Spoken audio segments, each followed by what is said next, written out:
Well, that was a close call. I wanted Riolu to evolve at or before level 37 so it could learn Aura Sphere without the need for a hard scale, and it evolved right on cue at level 37. So, crisis averted there. I don't think I would have liked to have to hunt down another hard scale just for the sake of teaching it Dark Pulse, since that would have been the one that would have been delayed, not Aura Sphere, of course. But yeah, even if it didn't want to evolve at level 37, I think I would have given it massages and vitamins and stuff like that. In fact, I did give it a massage in Veilstone, but otherwise, yeah, I just got lucky there.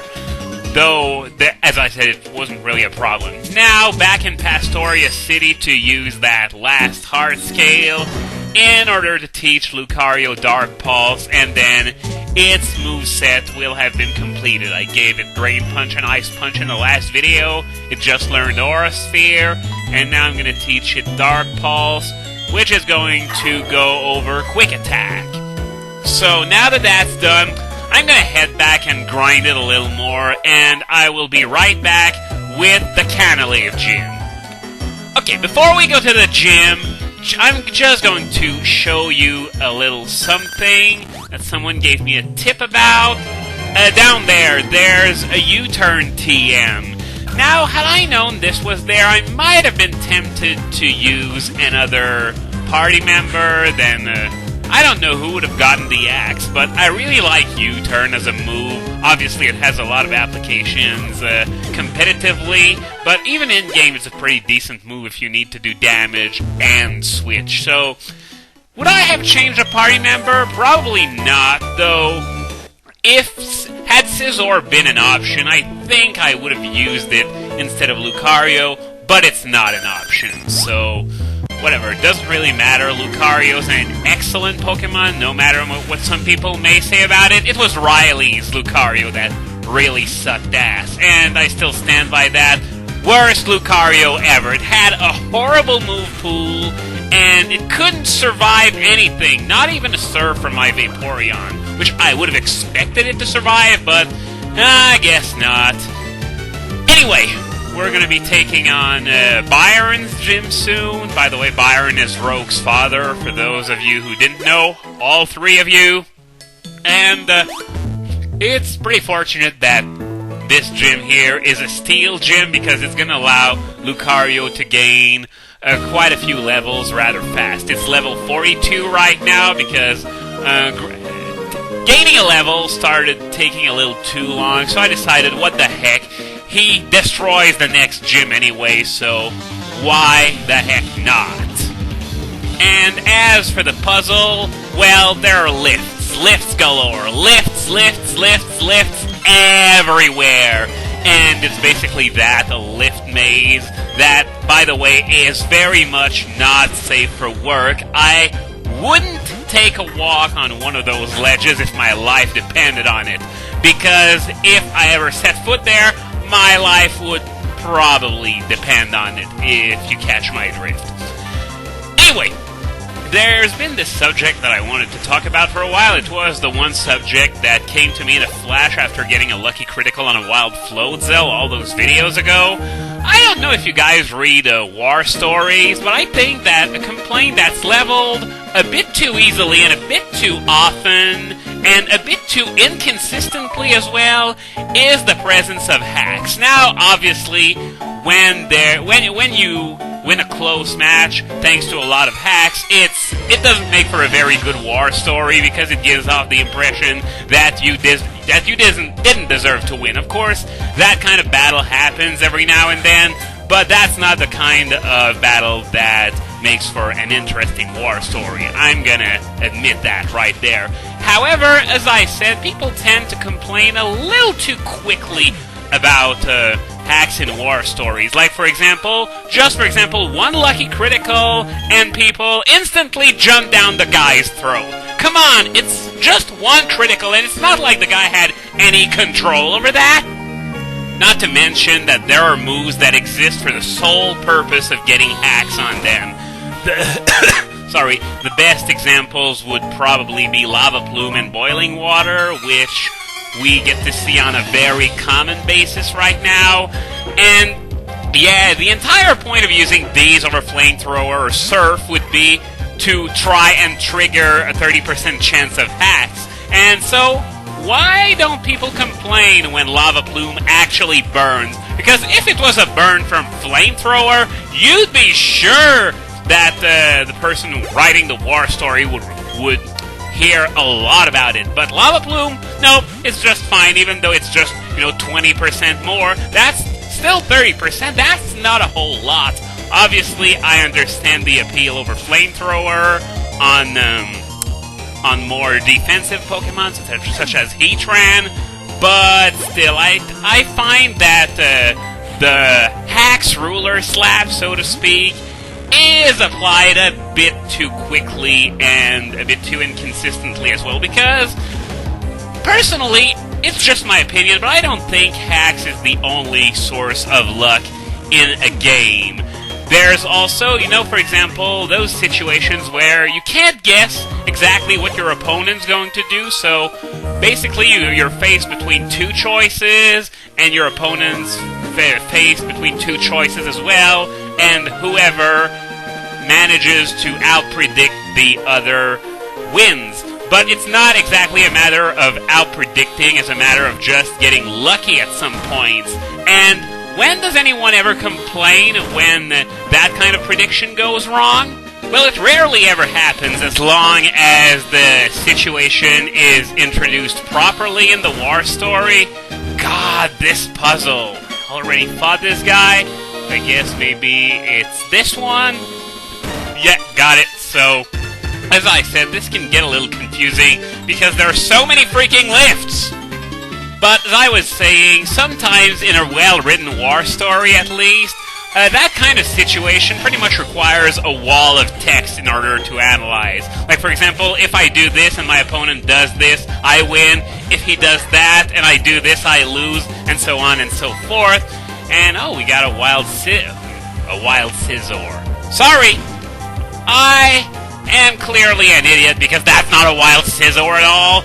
But still, it reminds me that's something I want to talk about at some point. But, what was I saying? Oh, yeah, usually in war stories, it'll take quite a while to properly explain the situation. And, yeah, nobody ever seems to complain when the player gets unlucky and just loses that coin toss. And, I've already mentioned before, the moves that are designed to try and get hacks, such as Lava Plume and Boiling Water, but there are also those moves with shaky accuracy that are used just because there's nothing better.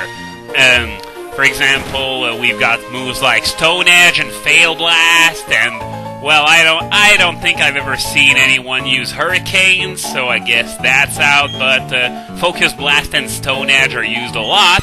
And when they miss, well, I rarely see too many complaints about a Stone Edge missing, other than from the player, if that happens. But otherwise, when it comes to the people reading the war story, a Stone Edge missing is perfectly normal, but a lucky critical at some point seems to have a lot more of an effect, even though a Stone Edge missing essentially gives your opponent a free turn to potentially kill you if, for example, you were in a situation where you outsped your opponent and whoever hits the other one first wins.